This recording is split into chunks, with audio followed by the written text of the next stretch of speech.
All right, now we are testing it with the remote again, and I turned off auto wind noise reduction, switched it to voice enhancement.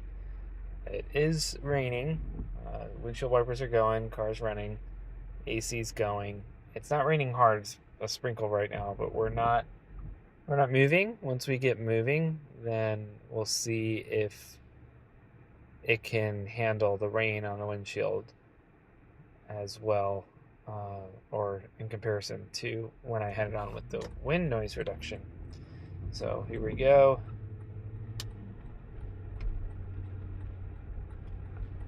See how well it handles this. Oh, okay. Going about 40 miles an hour.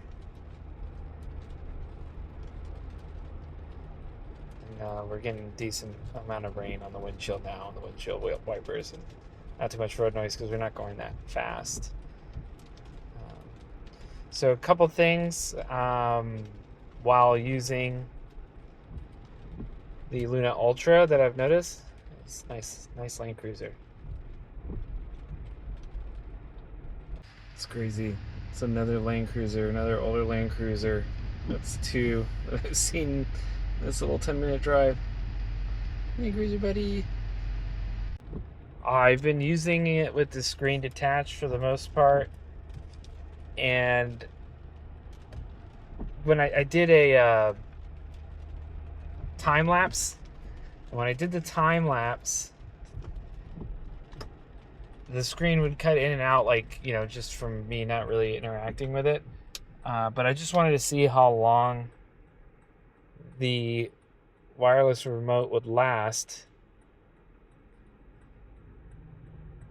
while doing any kind of footage, and it lasted like an hour, but that wasn't with the screen on the whole time.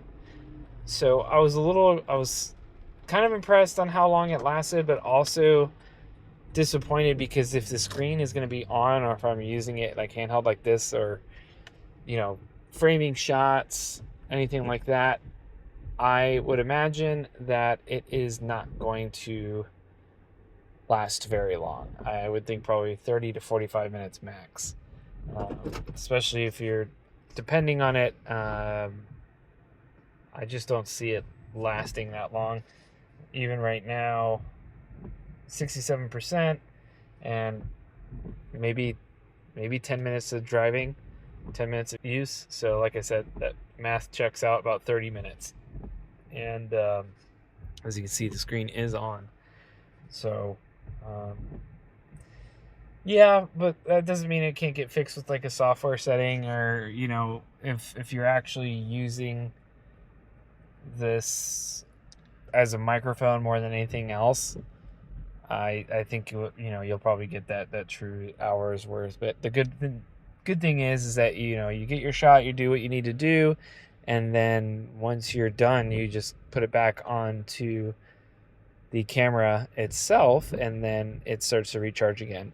It doesn't recharge very quickly though, so there is that. The camera body charges very quickly on a good charger. I noticed that, but the wireless mic, the remote, does not charge nearly as quickly. So just take that into account if you plan on using this as the primary. As you can see, the screen has turned itself off because I haven't been interacting with it. The good news is that you can just tap it, it turns itself back on. The only thing that is on right now is the microphone itself, as well as you can see, the tally light is going on. I actually don't remember seeing the settings if you can turn that off or not. Not saying that I would want to, especially with the remote. I'd much prefer to keep that on, but most tally lights you can turn off on cameras. I'd be surprised if that's not something you can do on this, or if it doesn't come in a future update. That being said, so far so good. This camera's pretty great. The fill light is something I'd like to get as well, and I'm waiting for the battery extender to come in. As I use this more, I'll get a better idea if I want to get that Mic Pro. Right now I'm 50-50 on it, and that's only because of the battery life on this. The Mic Pro battery is like 10 hours of use, something like that, something crazy. But so far so good with what I have. I don't particularly want to have to buy another wireless microphone. So got that, and then the ND filters are coming in as well. So we'll have ND filters, the battery extension, all for a trip to Italy. So looking forward to that. Hopefully this came out pretty good, because it is getting late and very dark.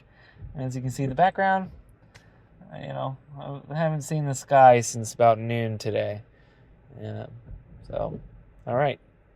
That's it.